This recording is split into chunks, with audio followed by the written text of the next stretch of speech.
A few words about the importance of the day. Today is the 93rd Independence Day of our country. 93rd. 73rd, sorry. 73rd. 74 entering, 73 years over. So 73 years over. Many of us would have born before that. Many of us would not have born. But on this particular day, morning, when we were intensely thinking what all sacrifices everybody had done to make us free for all these 7 decades, we may not be able to understand or gauge or conceive the quantum of sacrifice they have done for us and the unique way in which the independence is won. That is very important, because that is the one which reminds us of our culture. Enmity towards none. Because we don't know whether there is anywhere in the history of any country where the country which occupied the other country is loved, not hated. The exemplary way of asking Lord Mountbatten to become the first Governor General of India. We all remember one incident. Again, it reminds us of the culture, as we mentioned, not merely the political independence. In 61, when Queen Elizabeth came in Chennai, we were there at that time. What a massive reception people gave her. She symbolizes Britain, who ruled us for 150 years. But because of Mahatmaji's untiring efforts, he was able to impress upon us the need to develop universal love. No hatred, no enmity. So even the changeover was also very smooth. So not only that we got political independence, but also there is a uniqueness in it, adding with our culture. When we say Ahimsa Paramo Dharma, when we say Satyameva Jayate, like that so many, These are the things which remind us of our great culture. And Gandhiji's unique way of giving the leadership, where spiritual values are integrated into all the political activities. Many of us may not know that he was insisting for 11 brothers to become a follower of Gandhian thought. Insisted for 11 brothers. Then only one can qualify oneself. So the national movement was not separated from spiritual movement. He was trying to infuse spirituality into the daily life. Though he was a God-realized soul, he never chose to keep himself aloof from the rest of the society, or he never wanted to become insensitive to the demands and suffering of the people in and around him. Till the moment he dropped his body, he was able to bring in the spiritual dimension in all that he said, in all that he did, in all that he wrote. And this had its own influence on all the people who were taking part in the national movement. That is why we remember a galaxy of such noble people who have taken part in the independence struggle. But as years went by, because of the change of generation, now it's a history only for 99% of the population. It's only history. So it has its own dilution. We remember our childhood days when Independence Day is a festival. It's a festival. Full day early program. All people, from all walks of life used to join, not merely in our school life. Immediately after the independence, it was there. The fervor was there. But as years go by, the new generation takes place. New generation takes it only as a history told by somebody. So the dilution has taken place. And though now we all say we are in, we have to check up ourselves. Do we really feel that is an Independence Day, a day for celebration, a day for remembrance of all these noble souls who sacrificed their everything. They are everything for the country. And at the same time holding on to the spiritual values. It was not eye for an eye, That is every time when we remember about the independence movement, this also comes equally before us.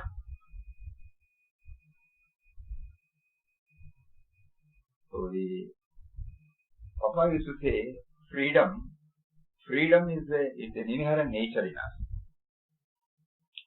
That is why all of us have become spiritual aspirants, because we know, unknowingly, unwittingly, we have caged ourselves in the prison of conceptual prison, we say. So that is why we want to get out of it. Not that somebody imposed on us, we have put the cage on ourselves. But there is a pining, there is a urge in us to get out of it, because freedom is our essential nature. So the outer freedom is only a symbolic freedom. Real freedom is from inside. This is what Gandhiji always insisted. Politics bereft of religion is nothing but a suicidal act. He used to say that. So today we pray to the Almighty Lord of the Universe, who, as a part of His Leela, He made us to feel we are bound. He made us to feel that we are free. But each one has got, today when we think about Independence Day, it is not merely the national leaders we are also thinking about the glorious culture they handed down to us. Today, somebody said, we have never attacked anybody. We have never trespassed into anybody's country. That is not our culture. We have never done that. So these are all a reminder to our culture. We should hold on to our culture also, apart from celebrating this, And we request that our younger generation should be at least passed on with some information about the great sacrifice that everybody has done. 150 years of the struggle. And at the same time now, as a spiritual aspirant, we also do not belittle the importance of the aggressor. So many things, the aggressor also taught us. Though he was ruling and we were told, suppressed. The hitherto lying dormant faculties or capabilities were not given ample opportunities to come out. Everything is right. India has marched.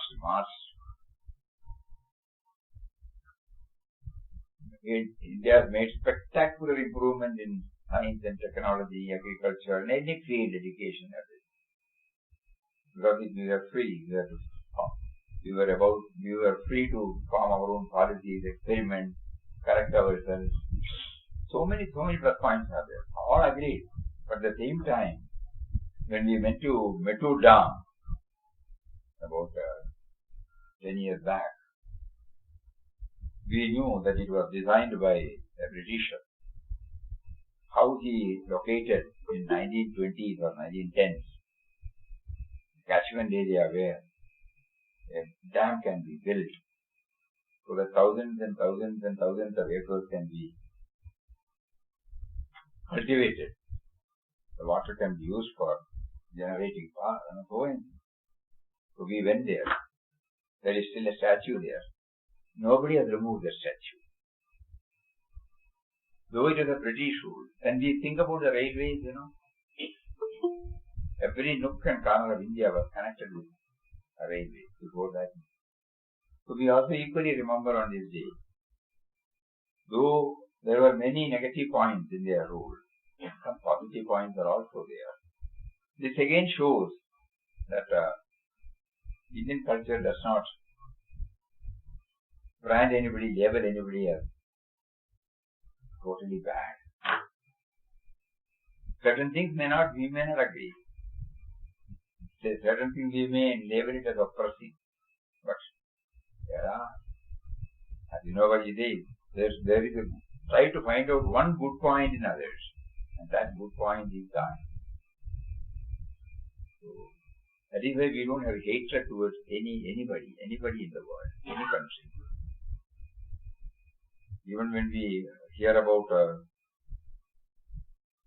Jallianwala Bagh massacre or many such things, actually at that particular moment it might rise for us, but again we become cool and calm. It doesn't leave such a deep impression that we have hatred towards anybody. Anyway, that generation has also gone.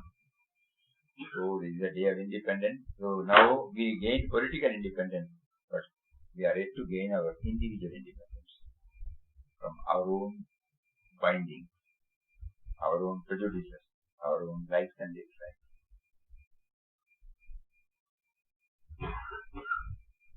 In ashram on important days in a year, 7 days in a year, there is a program called flag hoisting. So in one of the day's functions, Siddhanji Maharaj was here. He was reminding us that when we do the flag hoisting, we should know we have to scale the heights. It symbolically also reminds us of the goal to be scaled. So our national flag, when it is today, when we raise it, we also should remember the same thing. We are yet to reach the final freedom. Final freedom of loving all and serving all, based upon the vision of divinity in everyone. So our prayer goes, all our prayers are only for Loka Samastha Sukhino Bhavantu. So as a country, just like our room, our building, we take care. We are taking care of our country, no doubt. But at the same time, Indian culture does not negate any other creature or any country or any place alien to us. These are all some of the things which come up in our mind when we think about the independence. Now we go to the main text. As we said, September issue is going to cover something about the inner exploration Papa motivated us to In Quest of God. It's an inner exploration into ourselves with the help of In Quest of God. Neither it is a reading session, nor it is a labeled spiritual exercise, but it is surely an inward journey, an internal, inner, exploration with the help. We need some tools, to excavate, to go deeper within. Some drilling instrument. We have to remove certain things. Then only we can go further. To find the treasure which is there, which our Mahatmas have promised, or Shastras have promised, it is there. So with that bhavana we will approach this inner exploration. It is not an academic exercise. It is certainly not. It is trying to go within. And as pointed out by Mataji, ultimately for realizing our oneness. So with that background, we will start. First is Papa's poem, Blissful Inner Witness. Very inspiring. The pattern of my life was woven by you. So also of all life. Not only me, everybody. The outer patterns are different. But you, who are the inner spirit, are one and the same in all. In the quest of you, I found you are the blissful inner witness. This is the result of the inner exploration. No?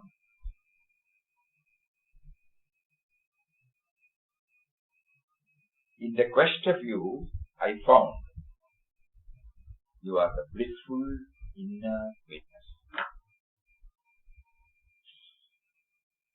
Inner witness, witnessing the reading session, witnessing the hearing, witnessing the looking, no? Witnessing everything. The ever-present witness. Sarvadi Sakshi Bhudam. No? So in the quest of you, I found you are the blissful inner witness. Very clear about the goal now. Then suddenly he could raise himself. The spirit in me and in all beings.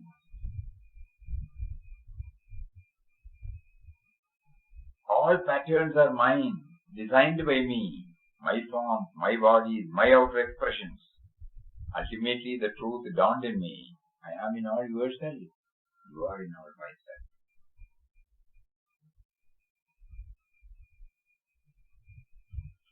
The fourth state. They are often telling us about the four states.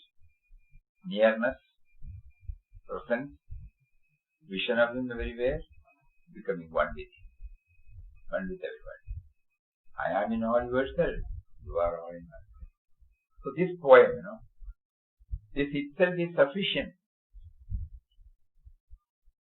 Suppose we start trying to understand what is inner witness, what is universality, what is universal truth, what is the method. Everything is packed and given. Blissful inner witness. Editorial. An earnest pursuit to unearth the blessed life and teachings of Virat Papa Swami Ramdas through the reading of his book In Quest of God. An earnest pursuit to unearth the blessed life and teachings of Papa through the reading of his book In Quest of God reveals that he wandered all over India, from the deep to the north, far south, abandoning all comforts and conveniences of earthly life, relying only on the great provider.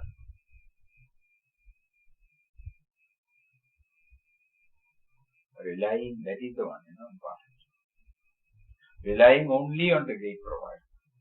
Often the sky was his roof, the earth his bed, wild streams quenched his thirst.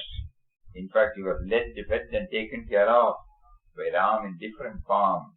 Indeed, no one was a stranger for him, for he found Ram in everyone along the way.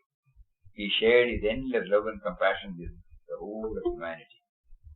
We wanted everyone to walk towards that which would provide unending peace and happiness.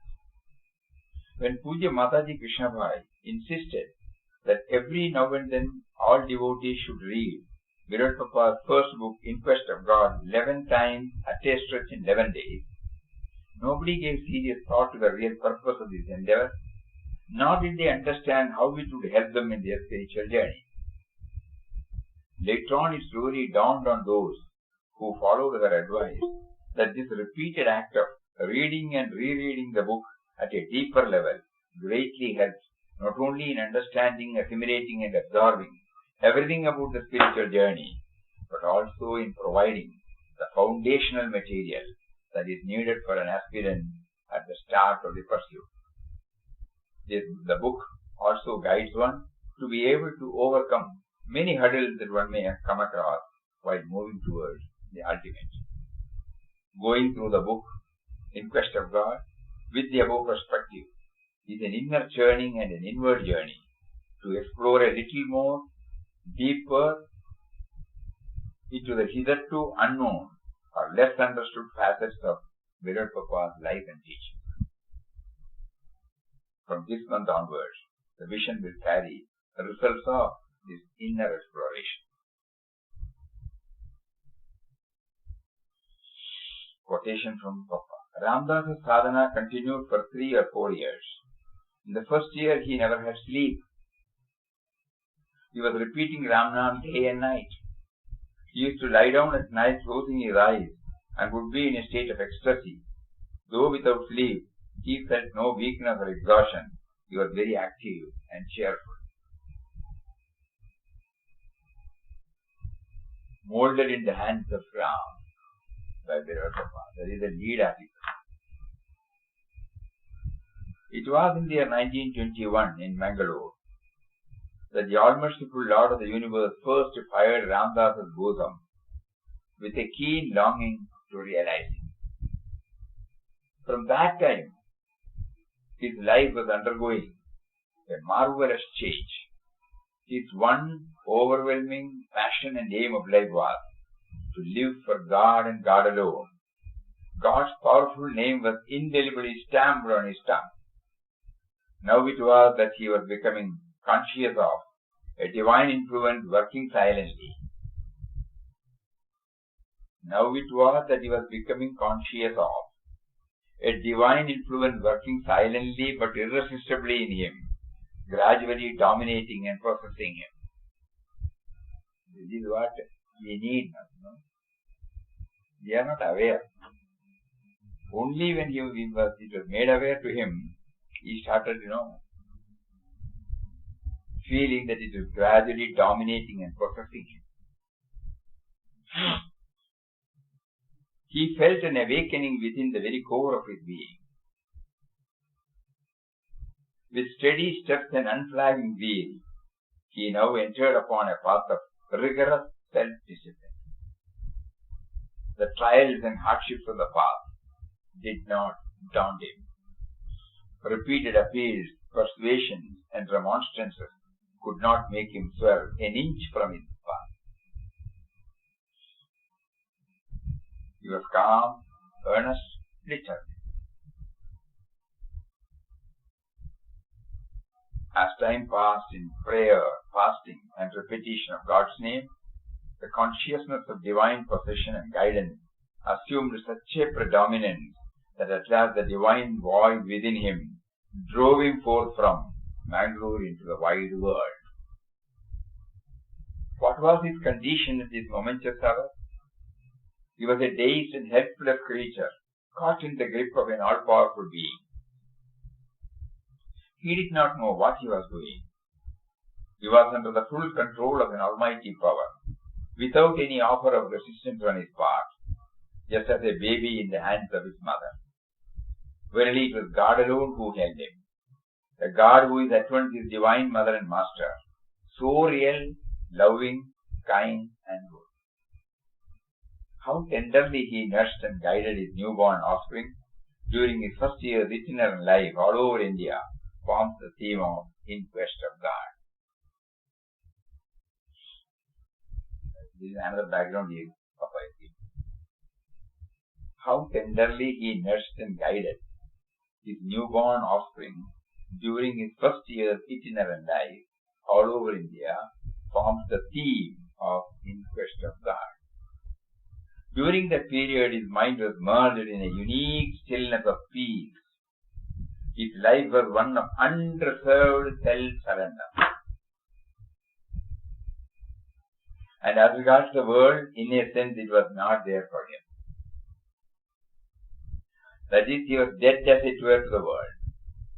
He was traveling from place to place like an automaton, as if in a dream, indifferent to, nay, unconscious of, his body and environments. All through it, God, to whom he had surrendered up his life, was mysteriously influencing his movements and controlling and taking care of him in every way. It was really an entire dedication on one side and a watchful, benevolent protection on the other.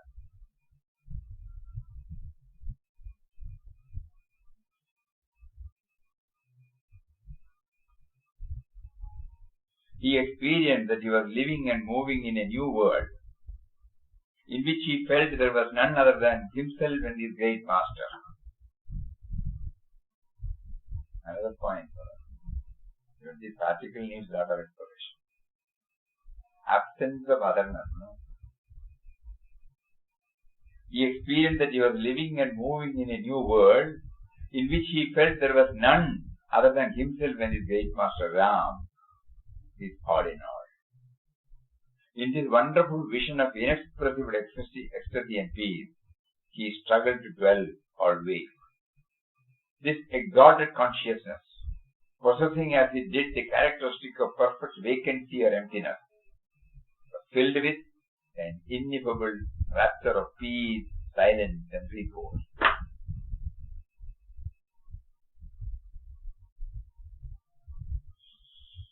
The dual throng, pleasure and pain, good and evil, cold and heat, etc., relating to the physical body, affected him not, for his mind was not there to take note of these sensations.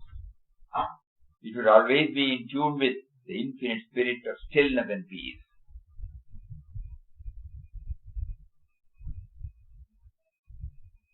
Ram in the form of stillness and peace.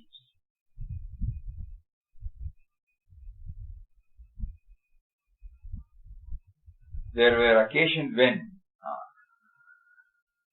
under certain conditions, he would be dragged down with a jerk, as it were, to the sense of the old world and its association, but he would be instantly pulled up by the silent, watchful spirit within. That is why, before he said, it was entirely a dedication on one side and a watchful, benevolent protection on the other. Here we feel we have to be vigilant, alert, So we can go wrong. We may slip. Papa says, leave that what do you call that? That watchfulness. If the vigilance is also done by him, and when can it come? When we hand ourselves over to him. We allowed the child to play, but at the same time watchful that it does not fall.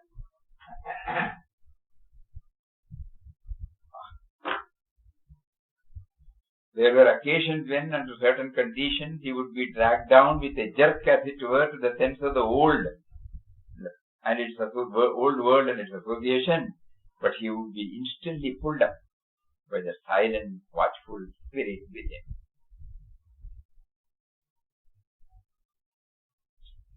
So we have to invoke him, in our prayer, because we are all in the midst of various attractions outside. There will be, we may slip. The me and mind will take hold of us. So we have to pray to him. I am unable to control myself. Please step in, pull me up, just like what you did in Papa's case.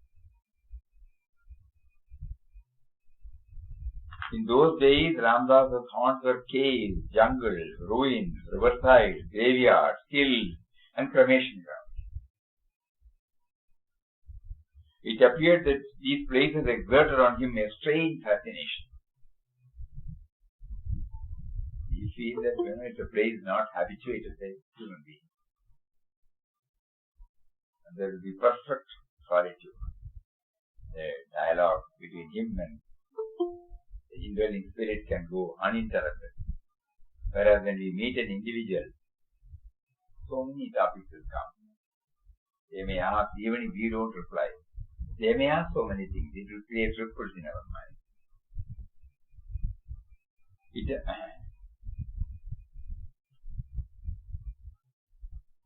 I will consciously get away from the dreadful solitude. The sense of fear had vanished from him entirely. Danger and death had lost their terror for him. A feeling of perfect assurance, security and protection was ever with him. The powerful Ram Nam never left his lips. He was uttering like a machine. It has been revealed in Inquest of God how miraculously he was more than once saved from terrible situations. To mold, transform and manipulate him as he willed, as God willed. to mold, transform and manipulate Papa as God willed, a wax lump in his dexterous hands. He was indifferent alike to his body and to the external world, and was found absorbed solely in Ramasmaran or God remembrance. He was also discovered to be like a child, a passive, docile, obedient. He was bathed, clothed, and fed and led and nothing. In fact, he had neither attraction nor repulsion for the world. His attitude towards it was simply inexpressible. For he felt, in fact, nothing to interest him in the world. And curiosity he had none. Not only the desire, the curiosity,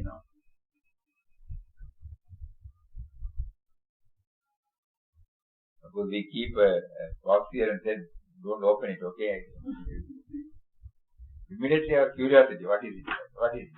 What is it? What could be inside? We spend a lot of time. Somebody is talking, what is that? Curiosity. We all know, we don't know that, no? Unknowingly. We don't know that we are caught in the curiosity. That's why Papa is here, no? He is specific. Not general. Specific.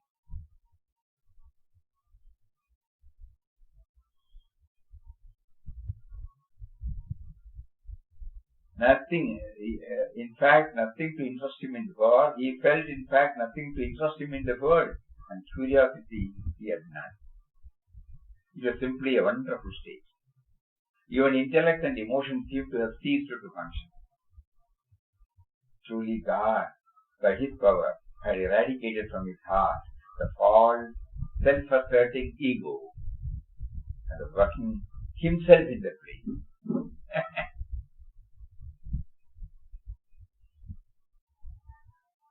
Somebody should do the job of asserting, So when the ego is not there, God takes over.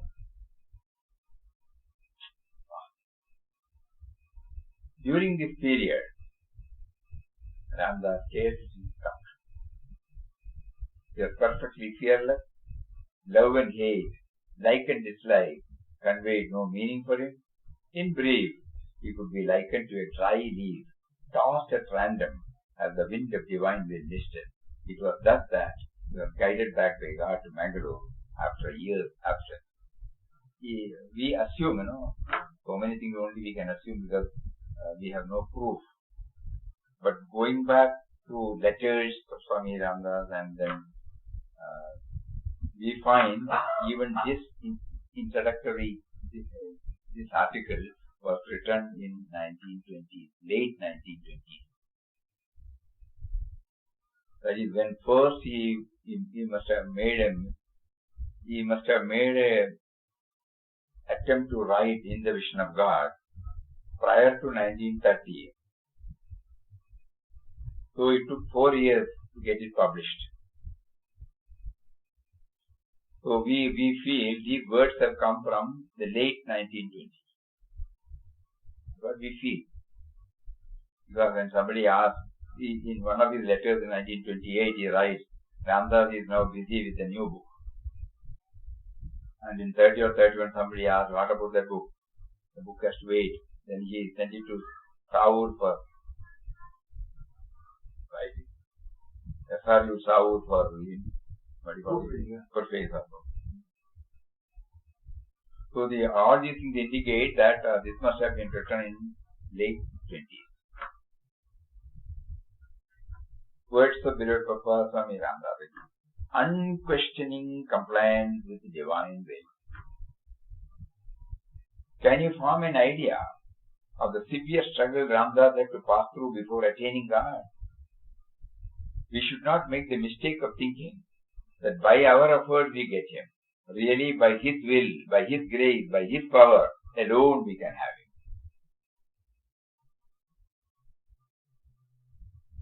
Even if He has not covered this point in the this one, He covers in the nature. And now when we compile all these things, He mysteriously guides us to those words. Think about it. The first one, this much importance was not given to the grace. Immediately he gives, as a reader, as an aspirant, as a bhakta, you need this also. Never think that I took the initiative. Really, by his will, grace and power alone, we can have it. Even before Ramdas left Mangalore in 1922, it had become increasingly clear to him that God had taken him up, granting him the vision and experience of His light, power and joy. Light, power and joy. Attributes of God, he writes, light, power and joy.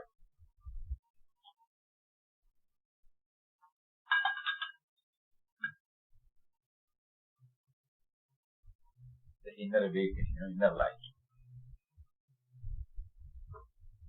Power, everybody can understand. Joy.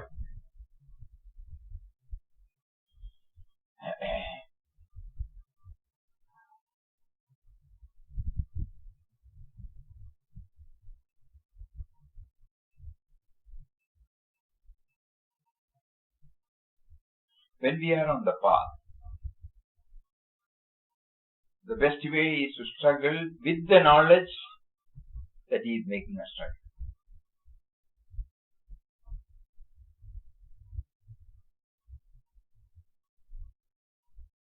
Somebody wrote to us that they have taken up this 11 days yajna for today. Seeking Papa's blessings there. So now this is the answer. Even the very act of taking this IQG yajna, 11 days yajna, is because he wants us to do it. He is providing us.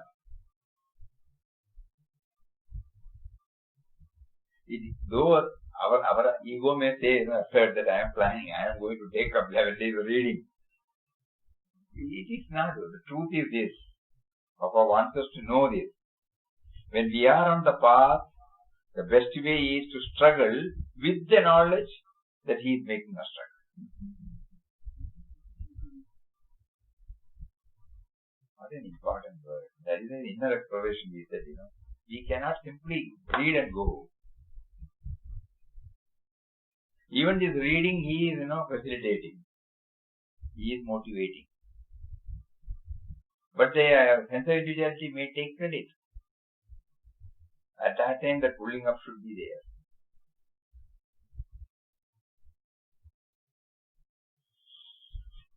He is giving us the incentive to do sadhana.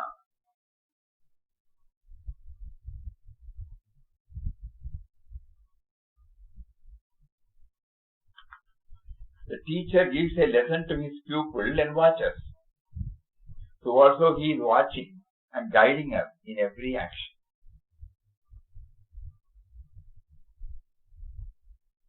When led into solitude, Ramdas went there like an automaton. God willed that he should go there and he obeyed. In the midst of wild beasts, he had absolutely no fear because he was obeying the master's command and nothing untoward happened. After Ramdas had received the initiation from his guru, guidance always came to him from within. As he recognized this, he would not care for the advice of anybody. Many told him he was going on the wrong path. But the fact was, he did not know whether that was what he was doing was right or wrong. God had set him on the path, and therefore he had no fear of fall or frustration. We must always feel he is guiding us.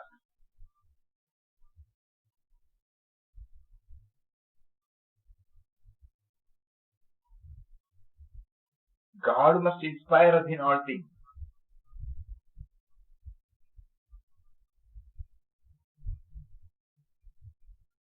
We should feel God leads us on. Many points. There is no reasoning or planning here. The urge comes from within, we act.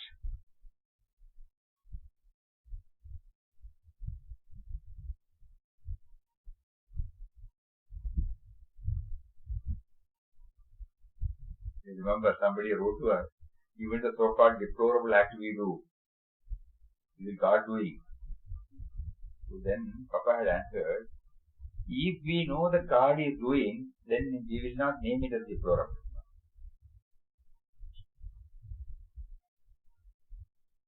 And the moment we bring in that God dimension, his face changes.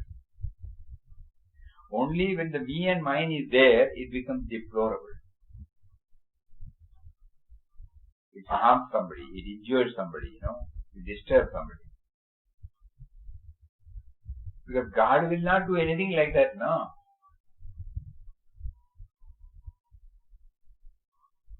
Very, very, very important. The earth comes from within, he acts. It will always be for the good, That is why he said everything is happening by the will of God and it is for ultimately for our. Many people struggle egoistically for years without any spiritual attainment. Papa knows there are people who are reading, so it's letters to us.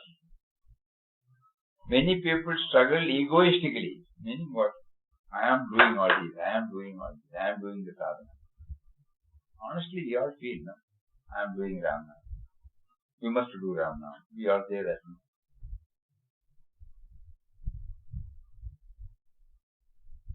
Instead of that, we should say, Papa, you are making me to stand Ramna. You may have reason why you are delaying in this case. Like that, so that we don't blame anybody.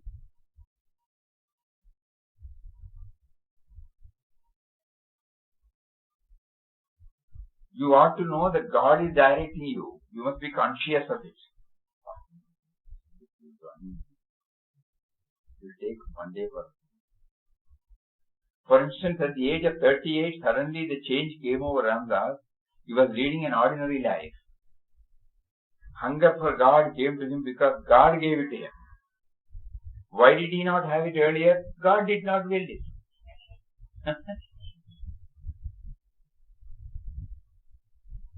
He is not breaking his head. Why you did not do that? No.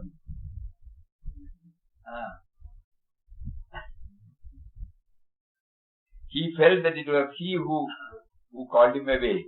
In his book he has stated that God drove him away from Mangalore. That is why you all remember the last chapter of Siddhartha Swami is when Swami called him and said, go with Rukma Bhai. He immediately said yes,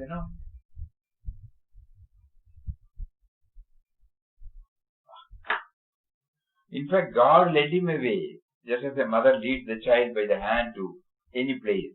In the book World is God, the first chapter is entitled God Leads. People often ask what made Ramdas give up everything and go away. Ramdas' only answer is God made him do so. His renunciation was not reasoned out or planned out. The urge was so strong that he could not resist it. It was all in his hands. God did whatever he liked with him. There was no question of why and wherefore. This particular portion, is enough. So, because why and wherefore is the one, he taunts.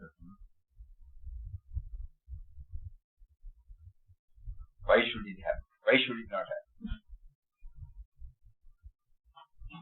Many years ago, Ramdas was thinking that he was separate from God.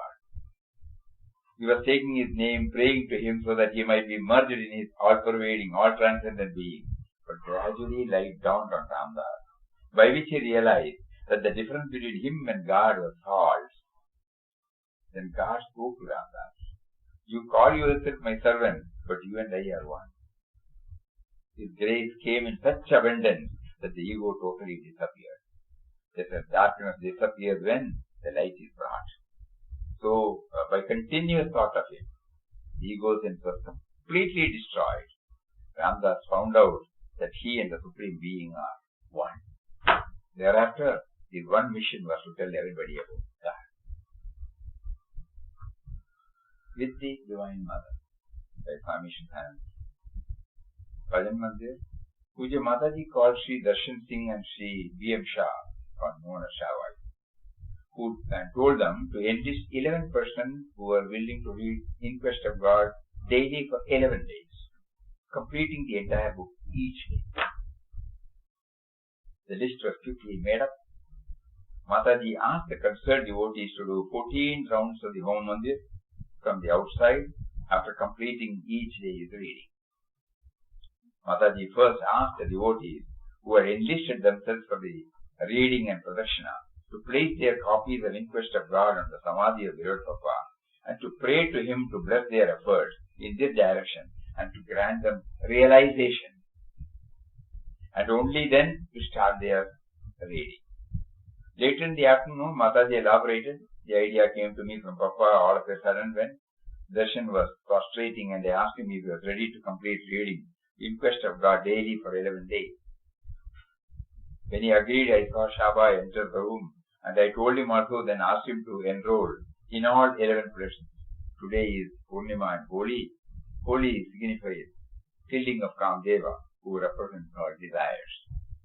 So if you start reading Inquest of God today, with a prayer to Papa to burn out your karma or desires, and thereby your Deha Buddhi as well. And if you pray to Papa with sincere devotion, Papa is bound to grant your prayer.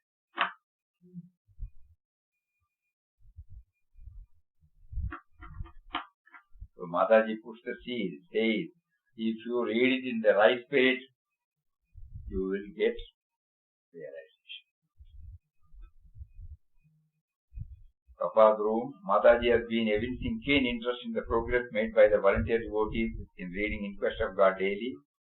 She asked those present how much time each one took finish. That was not answered. Mataji, while reading, do you give full attention to what you have read? Or do you just skip through it? We all did it. It was just skipping.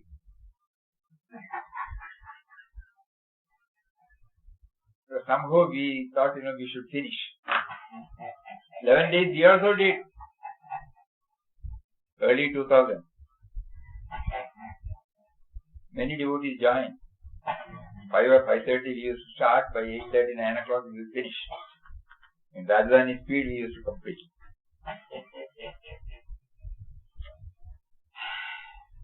So here Mataji says, while reading, do you give full attention to what you have read or do you just skip it through? No, Mataji. I find as days go by that I take more and more time. Papa's language in Inquest of God is so sweet and that at places I feel like lingering over the line. Beautiful. Tasting it again and again like a sweet. Mataji, that is how it should be. That is why I asked you to read Inquest of God in order to imbibe its faith. Papa's unique spiritual approach by Pujya Swamiji. Virot Papa renounced the so-called worldly life and saw everything as divine and therefore accepted and embraced the whole universe as his own. The impact of the renunciation, of the spirit of renunciation, here burnt off all his vasanas and gave him a new life, as it were, and made him Swami Ramdas. And that impact had its influence on the lives of innumerable devotees who saw him and followed his teaching. It will continue to influence the lives of thousands of devotees in future also. Such is the effect of one person's renunciation. Only by God's grace one can get such renunciation. It is not by our power or by our effort that we get such fiery renunciation. But what we can do is to appreciate or understand what Virot Papa gained by his renunciation and try to reach such a stage so that we may also enjoy the same peace and bliss. In fact, I would say the word renunciation does not suit very well in our Virot Papa's case because acceptance of everything was his creed. Virot Papa was so devoted to God, so immersed in God remembrance, so forgetful of the day-to-day world that he did not want anything else. He wanted only God. He wanted to live in God, move in God, have his being in God. So all the other things, that is the household, relation, old family, life, etc., dropped away from him, setting him free. He became a free bird and wandered all over India with Ramnam on his lips and the vision of Ram everywhere, accepting everything that happened as happening by the will of God. There was absolutely no struggle. In his giving up things or renouncing things. You must have read in his books, In Quest of God and In the Vision of God, that his only aim was to keep up God remembrance all the 24 hours and submitted to his will in all matters, and thus remained in constant communion with him. It is a great lesson for all of us. Our effort should be to remember God constantly, thus remain in communion with him ceaselessly. We should seek only God. If we want also many other things of the world, our devotion becomes divided. And we may not find time to remember God constantly, as other things we are after drag our mind down. But those devotees who want only God should devote all the 24 hours of our God remembrance, employing every method possible. Then automatically other things fall away from us without effort. In Bilal Prabhupada's case, we have seen on some occasion he had no food to eat. He was so oblivious to hunger and thirst because he was absorbed in God. When somebody offered food to him, he told that friend, "Oh friend, you reminded Ramdas of food." So also if we live in God all the time, we will be forgetting our worldly needs and comforts. Automatically the divine qualities will be developing in us without even our knowledge. Unfortunately, what is happening with us is that though we are prepared to renounce big things like family, position, property, we are not able to give up small things like likes and dislikes, petty prejudices, which unfortunately hinder our growth.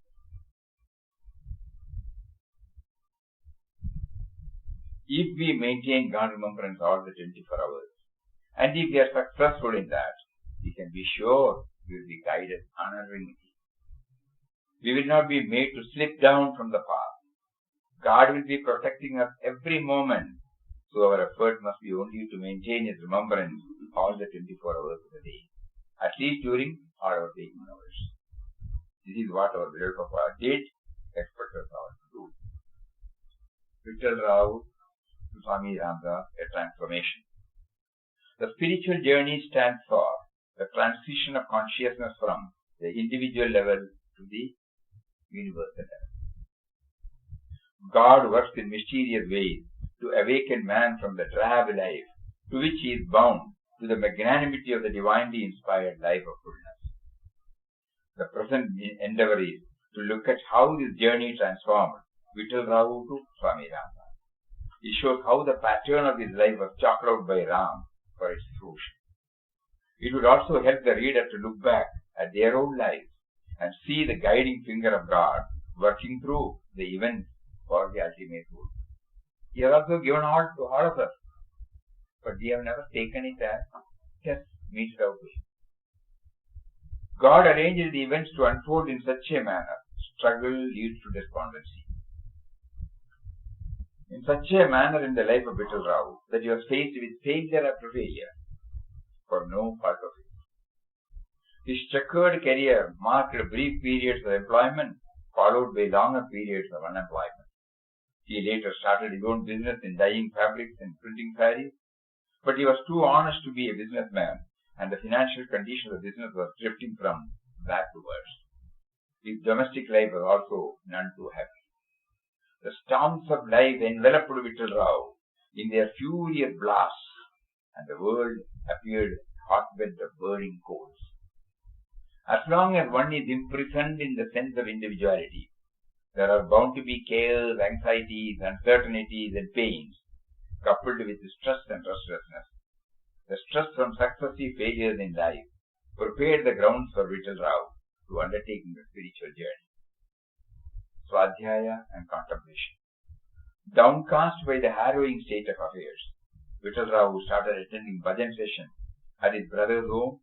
During the sessions, he would be in a blissful state of self-forgetfulness. He also commenced reading afresh the lofty teachings of Sri Ramakrishna Paramahamsa, the works of Swami Vivekananda, of Swami Ramtirtha, as well as other books like Yoga Vasishta and Srimad Bhagavad Gita. These works now seem to unveil a deeper meaning and significance than they ever did before, and had the effect of accelerating the speed of the spiritual evolution that was subtly taking place within him. Here also points out, while reading, the effort to absorb, to assimilate, heartfelt cry to the Lord. A feeling of total helplessness overcomes the individual only when one has exhausted of all one's resources. It is only then that the yearning heart cries out to the Lord seated within to come to one's succor. Such was the state of mind of Vittal Rao. His heartfelt cry to the Lord can best be conveyed through his most poignant words. For nearly a year, Ramdas struggled on in a world full of chaos, anxieties and pains. It was a period of terrible stress and restlessness, all of his own making. In this utterly helpless condition, full of misery, where is relief, where is rest? This was the harsh cry of Ramdas. Surrender. Vittal Rao saw the hollowness of the ephemeral world and thus resigned himself to the eternal. Hereafter, surrender was the very bedrock of his entire life. He said, those who take refuge in God are never fearless. There is for them a sense of security, both spiritual and physical. Ramdas can bear out this truth from his own experience. God took him up, made him his own. From that time onwards, he has been experiencing wonderful protection and security in all circumstances and situations. In fact, Virat Papa's book, In Quest of God, begins with the oft-quoted shloka in the Bhagavad Gita, wherein Lord Krishna says, Ananya Chintayanto Mam, Ye Jana Paryupasate, Tesham Nityabhyuktanam, Yogakshemam Vahamyaham. To those who worship me alone, thinking of no other, to such devotees who are ever united with me in contemplation, I bring full security, fulfilling all their wants and taking care of them. Intuitive voice. Surrender quietened the raging waves of Vittal Rao's mind, which enabled him to listen to the intuitive voice from the great void. Despair not, trust me, thou shalt be free. This reassurance pacified Vittal Rao. He said these encouraging words of Ram proved like a plank thrown towards a man struggling for very life in the stormy waves of a raging sea. The great assurance soothed the aching heart of helpless Ramdas like gentle rain on thirsting earth. Pursuit of the eternal. The peace, quietude, serenity, stillness experienced after handing himself over to the divine is when the pursuit of the eternal began under his direct guidance and support. In the second chapter you find this. The glimpse of the calmness and peace he experienced drove Vittal Rao to make an all-out effort to retain it. This led him to contemplate or meditate on the quietness and chant the divine name Ram as an aid for meditation. Thus experiencing the nearness of Ram and being in communion with him. Gateway to the eternal. Heartfelt prayer and nama chanting were found to be the gateway to the eternal. As creature comforts occupy a major part of one's mind space, to replace that with God thoughts, Virat Papa took up austerities in self-denial, of course coupled with meditation and chanting of the divine name, to keep up God remembrance. These resulted in feeling the presence of God. Hurdles. Not only did Vittal Rao have to be vigilant about what would aid him on the path, but he also had to identify the hurdles that were hindering his progress in experiencing the presence of God at all times. The biggest roadblock he realized was me and mine. Therefore, his intense prayer to Ram was, men are deluded when they declare, I do this, I do that, this is mine, that is mine. All, O Ram, is thine. All things are done by thee alone. Thy slave's one prayer to thee is to take him under thy complete guidance and remove his highness. Experiencing the presence of God. The timely mantra initiation provided by Ram through his father, an evolved soul, hastened Vittal Rao's progress. Thereafter, chanting of the mantra or name became the mainstay of his sadhana because it enabled him to feel the presence of God. Periodical evaluation. To ensure that the sadhana was yielding the intended results, and to see whether the mind space was being occupied more and more by God thought, he was also evaluating himself periodically. He observed that while desires for the enjoyment of worldly things were fast falling off, the consideration of me and mine was also wearing out. The sense of possession and relationship was vanishing. All thought, all mind, all heart, all soul was concentrated on Ram covering up and absorbing everything. Renunciation and itinerant life. Ram lifted Vittal Rao out of the narrow pond of a worldly life, threw him into the extensive ocean of a universal life by making him think in the following strain: O Ram, when thy slave finds thee at once so powerful and so loving, and that he who trusts thee can be sure of true peace and happiness, why should he not throw himself entirely on thy mercy, which can only be possible by giving up everything he called mine? Thou art all in all to thy slave. Thou art the sole protector in the world. A hazy desire to renounce all and wander over the earth in the garb of a mendicant in quest of Ram wafted over his mind. At Srirangam, built by Ram, he took sannyas, assumed the name of Ramdas, servant of Ram. Thus started the saga of the transformation from Vittal Rao the individual to Swami Ramdas the enlightened Mahatma. Ram's reason for prompting Swami Ramdas to venture out was to transform his intellectual knowledge of Ram's presence everywhere into an experiential knowledge. From intellectual knowledge to experiential knowledge. Ram's love and test. Swami Ramdas was well aware that it was Ram's grace leading him along the way. He said the great change came over Ramdas in 1922 with his life of renunciation, not a result of his own effort or initiative, but by the power, will and grace of God. All through his travels, Ram showered his loving care and protection on Ramdas.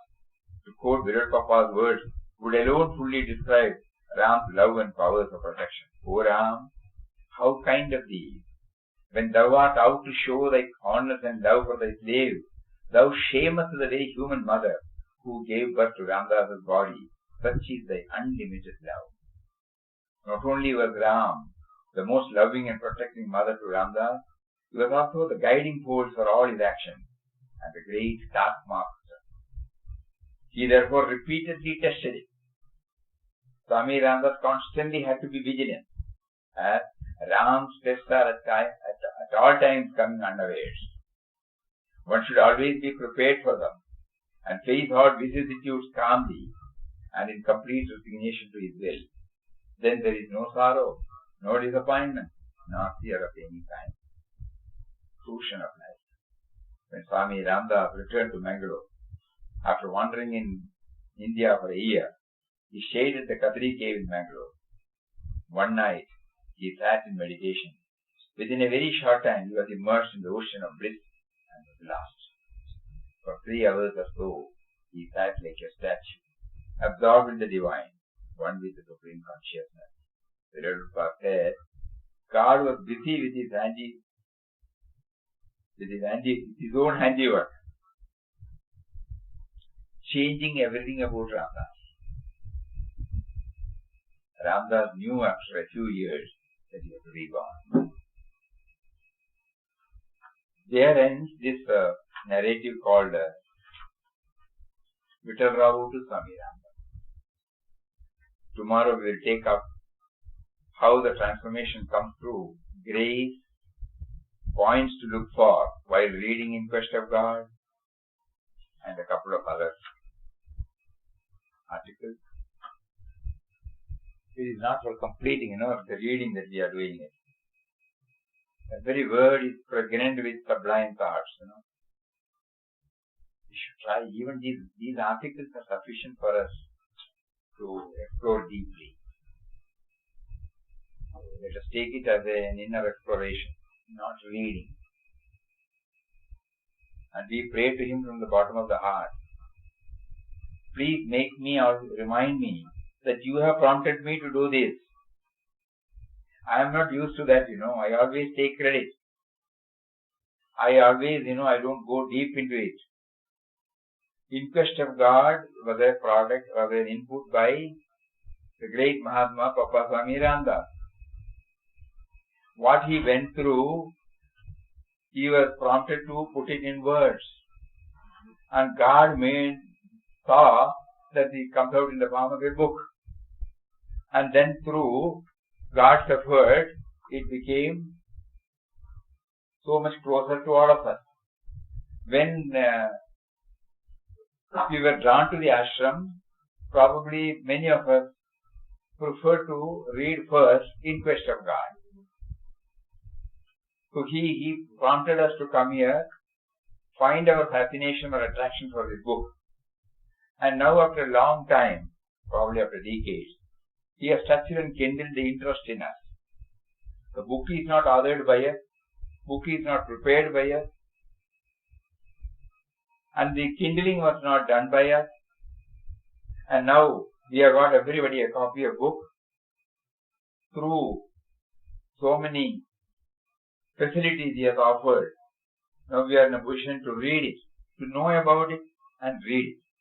He has given us a body, mind, intellect. He is inside as the driving force, the life force, the spirit, and he is making us to read. He has given us the mind, intellect to enjoy. Then this is the truth. How can I take credit that I am reading? I have taken up the Yajna In Quest of God for 11 days. So we should somehow remind ourselves.